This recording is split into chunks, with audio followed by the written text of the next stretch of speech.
All right, everyone, welcome to the next interview for Rebel One Live. We have great founder, David Silva Ossa. He is the founder of Techqueria, and he's had a great journey, technologist by background, developer and a maker at heart. And thank you for joining us today. Thank you so much for having me. I'm very excited to share with you and your audience. Yeah, of course, of course. So, well, I wanted to dive in. I know I shared a little bit about your background. So, not only founder of Techqueria, he is a developer at Slingshot Health, also co-founder of Corgi, and has a history of making in the space. Been involved with startup weekends at Berkeley University and alike. So thank you very much. If you can share, David, a little bit about your background and how you started Techqueria. Sure. So I've been programming for about like 10 years now. Started after college. I didn't go to college for computer science. I actually graduated, like I went to art school and I did a little bit of seminary in Israel. And coming after that, programming seemed like the easiest thing to make money out of because that art couldn't pay for the bills.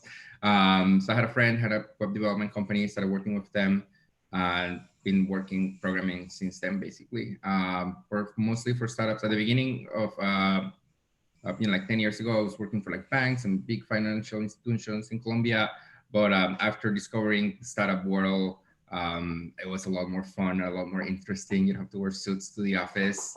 That's a big plus for me. So I've been working for startup for the past like 7 years now. Great, great. And then taking a step back, can you share at a high level what Techqueria is? Yeah. So we started Techqueria about 4 years ago. Techqueria is the largest now community for Latino people in tech in the US. Um, we have online communities where folks can chat, find job opportunities, basically, like a community, like lots of people find friends there, roommates, mentors. Um, the tech industry has a lot of like peculiarities that makes it different to other industries. Like interviewing is a lot harder, at Google than it would be at, I don't know, Walmart corporate or something like that.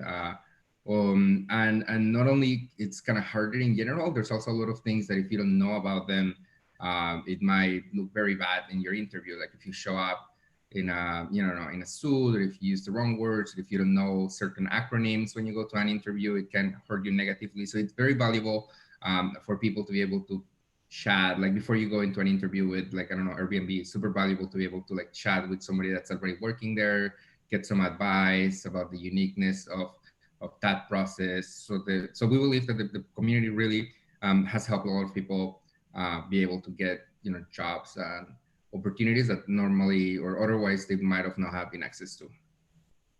Got it. And when did can you talk about when, like, what actually inspired you to start it?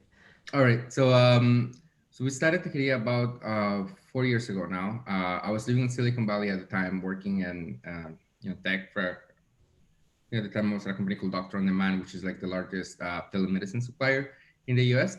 And we were, I mean, like I was the only Latino person in the company. I had another Latino friend in the co-working space, and that was basically it. Like I had a few other Latino friends, but they were not in tech. So it was like completely two separate worlds.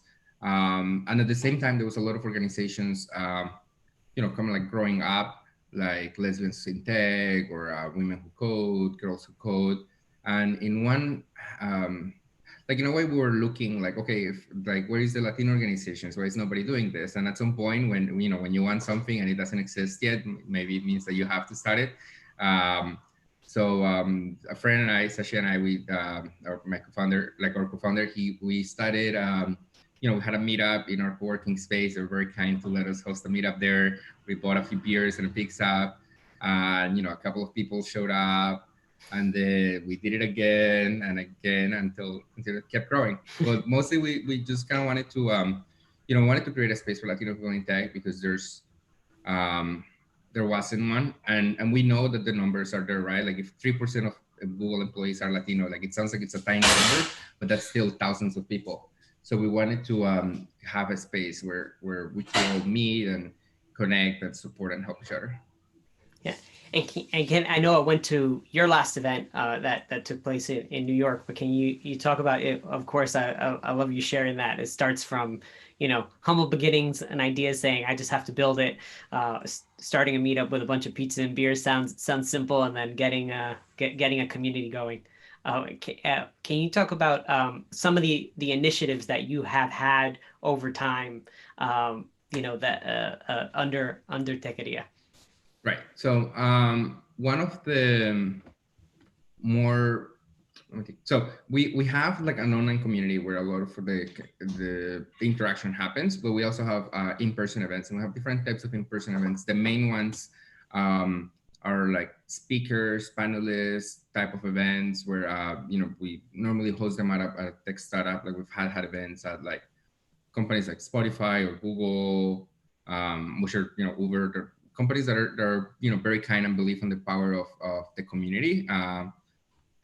Or where we have members that work at those companies and manage to get us the space, which is the most common way. And the speaker kind of panelist events are great because there's a lot of um, very like I don't know like successful people in tech or kind of like people that are doing very well that many other people in our community don't normally get the chance to meet. So it can be very inspiring, like going to a meetup and sitting down next to founders and venture capitalists and different people that share their life stories and share how we try to keep our events like super positive. Like we know that there's a lot of like stories that are like, oh, like it was very hard for me because of this or that. We try to avoid those stories that are like kind of like bombing, and we try to make it like very like positive. Like how is being Latino an advantage? How was your story? Like we try to make it also like super actionable, so that, like the people that are listening can feel more related and feel more motivated to go and grow in their careers. So and besides the panelists and speaker events, we have a lot of kind of like more informal events, like happy hours, parties, celebrations, outings. Before we were all self quarantining or self isolating. We were in New York basically weekly, going out together to try out a new restaurant as a group and then grab a drink. And the community, I mean, in a way, like is full of like new friends and new people. So and that's like what I think makes it very special and very different to many other tech communities that exist out there. That's great. So you started in San Francisco, then you moved to New York, so still continuing. Yeah. What are in your mind, since you've brought this community together consistently? What what do you believe? You obviously felt the need to bring the community together for that sense of identity, and I would say in the Latino culture, the familia.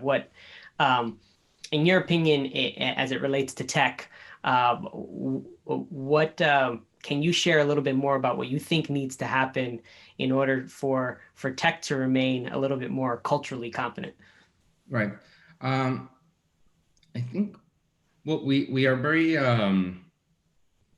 I guess we're very happy with our what we've gotten so far. This has been very impressive, and obviously there's been a lot more people working on this.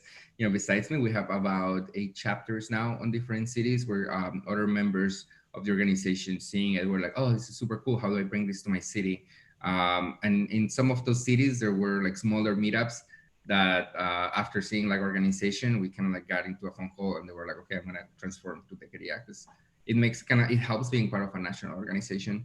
And in tech in general, I think like our next mission or the thing that we're trying to shift gears into is helping Latino people get a lot more senior in their careers because right now it's there are a lot more resources now, and a lot of the companies are aware that they want to hire Latinos. But unfortunately, a lot of a lot of the companies that are hiring Latinos are keeping them at a very like low entry level type of thing. So like yes, it's very it's a lot more possible now for somebody to become a software engineer at Google.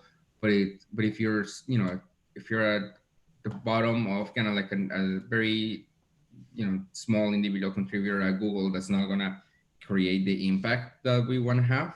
So we're trying to come up with, or we're again, the coronavirus distracted us a little, but hopefully after this is all over, or maybe some of the programs before this is over, we want to focus on how do we train more people from our community to be public speakers and go speak at conferences? How do we help the people in our community that want to become managers and leaders, provide them with the tools and the training and the facilitation that they need to become, the leaders in their companies. And I think up until that point, up until we can get more Latino people at the top of the companies as executives, as product managers, making product decisions, then that's when tech will become a lot more competent. Because unfortunately, a lot of the companies, and it's been my personal experience and also like share experience with a lot of our members. A lot of the companies are run by people that don't have the correct level of empathy, and sometimes they're a little too arrogant, and they think that their way is their way,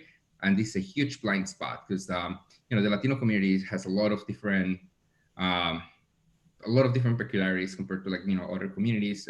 Every community has this, right? Like like the I guess like the even different cities to cities, like the Latino experience in San Francisco is super different to the Latino experience in New York, um, or Texas, or it's kind of I think super interesting, and the Latino community in particular, which is I think one of the things that makes it a little more important than many other communities, is that in just a few years, Latinos are going to be the biggest ethnic group in the U.S., and in a few decades, there's gonna be a lot more like Latino people than like white people or traditional white people.